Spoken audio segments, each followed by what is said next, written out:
everybody, and welcome back to Alex Elliott Golf and strategy on your par 4s and especially your stroke index 1 hole. So if you've not checked out the previous videos, we've covered everything from grip, stance, posture, backswing, downswing and impact, and follow through, and also par 3 strategy. So today is all about managing your stroke index 1 hole. Now, a lot of people, they actually fear this hole, when really majority of golfers will actually have a shot on here, if not 2 shots. So let's just plan the hole, let's think smart, and not necessarily hit driver.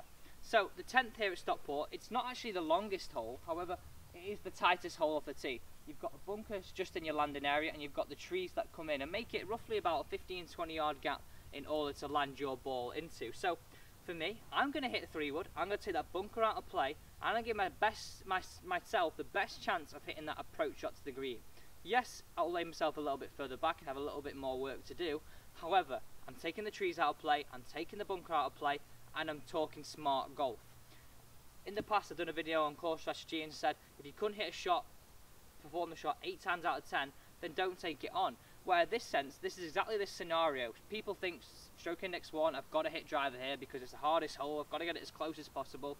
When really, taking a step back, thinking, where would I actually like to place this ball to give myself the best chance, 8 times out of 10, to get that ball onto the green for my second shot. So, for me to do this, it is a 3-wood off here. Take that bunker out of play, play short of the trees, make my fairway as wide as possible. And you can do this on every hole, but I'm just analysing that stroke index 1, that hole most people fear. And for me, this is a hole actually, when I'm playing pro-ams, that I think, alright, with a lot of people have got a chance to get a 4 for 3 here. But if they just kind of play their way wisely, play their shots wisely, they've got a real good chance of actually getting close to that hole and creating a 4 for 3. Whereas I think people's attitude and mental attitude towards these are, oh god, it's the hardest hole, I can't perform on here. So 2, we're gonna have a better strategy, but most importantly, we're gonna change your mentality and we're gonna think of this hole as a great opportunity to get a 4 for 3. So 2 things, strategy and change the mental attitude. Let's play this hole.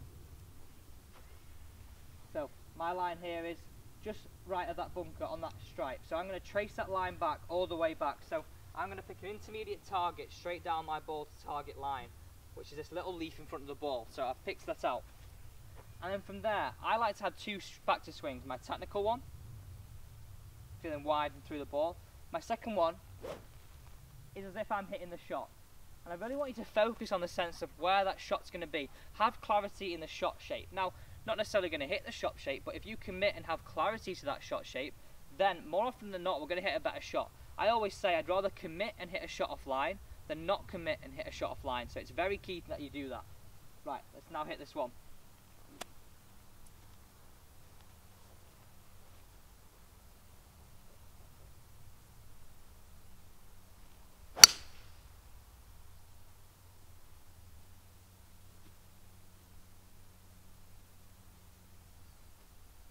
Just down the right half of the fairway, but just short of the trees, giving myself a chance of getting to this green.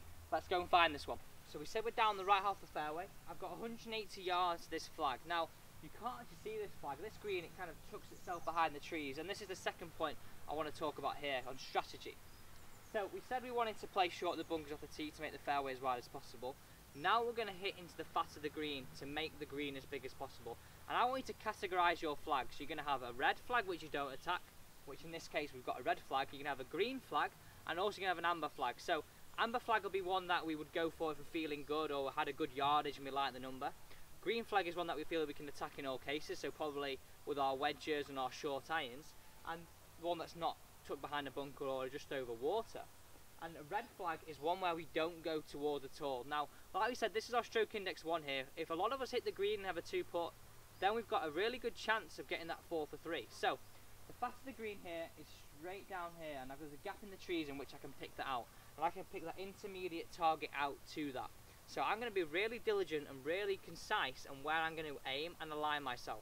I'm not going to get drawn into this red flag and aim and try and fade it over these trees. I'm going to be clear on my shot shape. I'm still going to hit that little fade that I like to see. However, I want this ball to finish in the middle of the green, in the fat of the green. Make it as big as possible. Make your miss as big as possible. So don't get too aggressive into these holes, and especially those red flags. So you've got your red, green and amber flags. Categorise them. You can do this as you're going around, especially at your home course. You'll know which flags are tough, which flags are easier and which flags you don't like attacking. So categorise them, think smart, and see those scores lower. Before we hit the shot, I want to talk about a little bit about concentration. Now, a lot of people try and think they have to concentrate for 4.5, 5 hours a round and really come off very mentally tired after a round. Whereas I want you to feel like you can flick and switch in and out of concentration. You've got your 5-yard bubble, I'm going to call it, around the hole and around your ball. Once you get into that 5-yard bubble, you have to flick at your switch, click your fingers, whatever that be, have your trigger that's going to get you into your mental focus on picking your club, picking your shot shape and where you're aiming. How amount of times I've heard amateurs and heard professionals say, oh, I didn't even know what I was doing there. And for me, this comes from trying to concentrate fully throughout that 4.5 hours. It's just not possible. I want you to flick in and out of concentration, use your 5-yard bubble, get into your bubble around your 5 yards, get into the shot, picture it and have clarity over the golf ball.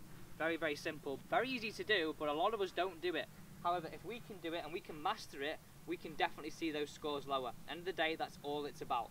Let's hit this shot into the back of the green. So really concise. I'm not thinking about the flag. My flag now, I've got my virtual flag in the back of the green.